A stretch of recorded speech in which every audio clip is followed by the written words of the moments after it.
Science ने आज हमें कितनी ऊंचाई पर पहुंचा दिया है ना। New technologies, new advancements. अब तो मार्स पर भी जल्दी कॉलोनीज बनेंगे। अरे बिल्कुल सही कहा आपने। Nobody can challenge science and humans. इस साल के Australian bush fires. Hello hello doctor hello Patel. Ma'am. Hello hello ma'am. Hello आपकी मैम। आवाज नहीं आ रही मैम। Hello ma'am. ये तो बस शुरुआत है, अब आगे आगे देखो होता है क्या। भारत में एक नए वायरस की एंट्री हो चुकी है।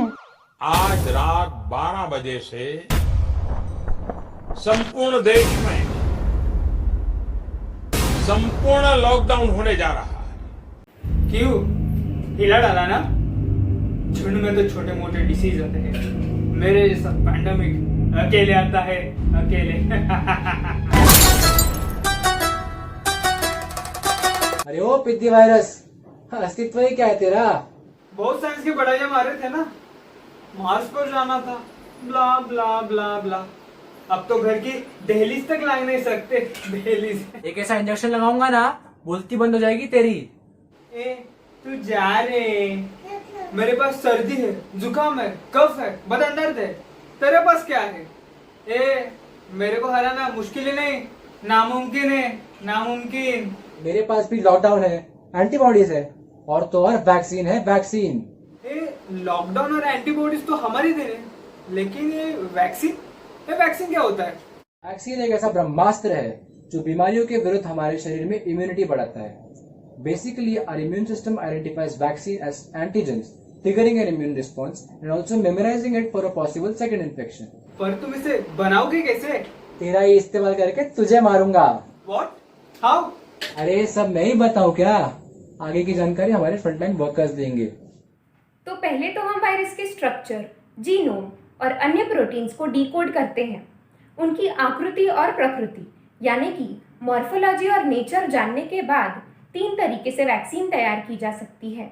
First, using live attenuated virus, it contains weakened virus, virus की शक्ति कम करके। सेकेंड, यूजिंग किल्ड और इनएक्टिवेटेड वायरस, उनकी ही चिता जलाकर उनका इस्तेमाल करना। Third are subunit vaccines, they contain a viral component involved in pathogenicity, for example a surface protein. Virus के टुकड़े टुकड़े करके उसी से वैक्सीन तैयार करना।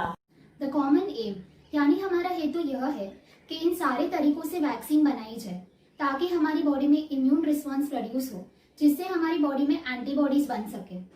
The proposed vaccine is then tested for efficacy, efficiency and safety by clinical trials. Preclinical trials, which takes 15 to 30 months, are done on animals. Here, the extent of immune response is calculated. If the results are satisfactory, the vaccine qualifies for clinical trials, which further includes 3 phases. In phase 1, इसमें dozens of volunteers पर testing की जाती है, which takes almost 30 months. Phase 2 with hundreds of volunteers takes almost 32 months. Phase 3 में हम हजारों volunteers के साथ अलग अलग देशों पे टेस्ट करते हैं, which requires almost 3 years to complete. ये सारे टेस्ट के बाद अगर वैक्सीन के रिजल्ट अच्छे आते हैं तो the company seeks approval from the required drug authorities, और फिर वही ग्रांट और पेटेंट के अप्रूव होने के बाद इट इज कमर्शियलाइज, यानी कि आम जनता के लिए मार्केट में लॉन्च की जाती है। Oh, so it takes about 8 to 12 years for a vaccine to develop and eventually come into the market. ये सारे अप्रूवल्स और टेस्ट इमरजेंसी केसेस में फास्ट ट्रैक किए जाते हैं बेटा।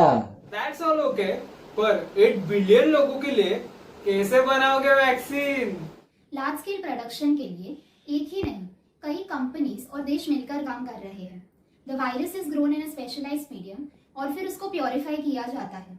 Further processing gets us the required components for each vaccine type. Inactivated virus vaccine के लिए फॉर्मेलिन यूज किया जाता है। बाकी सब कंपोनेंट्स असेंबल और ब्लेंड करके फाइनल बल्ब बनता है। Adjuvants, buffers and preservatives are also added as per the requirement. फिर final vaccine single dose ampoules या वायल्स में पैक करके सील और फ्रीज ड्राई की जाती है। अबे खामोश, क्या चप्पल चप्पल लगा रखी है? और इस सब का क्या फायदा?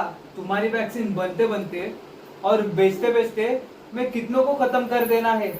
अरे वैक्सीन बन भी गई तो पूरी दुनिया के 8 बिलियन लोगों तक कैसे पहुंचाओगे? बताओ बताओ कैसे?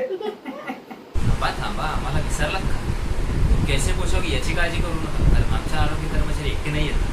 हमारी health care machinery cold chain management system यानी कि वैक्सीन के बनने से लेकर टेम्परेचर कंट्रोल कंडीशंस में उसका ट्रांसपोर्ट, स्टोरेज, लोगों तक पहुंचने तक, यानी कि वैक्सीन के मैन्युफैक्चरिंग से लेकर एडमिनिस्ट्रिंग तक निपुण है, नए टेक्निक से लैस है.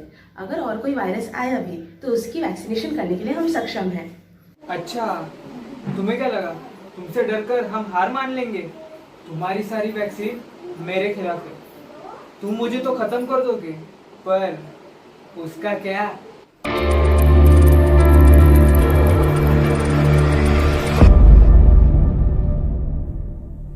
हम इंसानों की ना एक बड़ी खूब काबिलियत है. हमें चाहे जितना भी नीचे गिरा दो, हम बेशरम फिर उठकर सामना करना नहीं छोड़ते. अरे जिस वैक्सीन को बनने के लिए कम से कम 10 साल का समय लगता था, वही Pfizer, Moderna, AstraZeneca, serum institute ऐसी कई कंपनीज ने मिलकर 1 साल के भीतर वैक्सीन नई वैक्सीन बना दी. अब इससे ज्यादा हमारी कुशलता का क्या प्रमाण थे हम?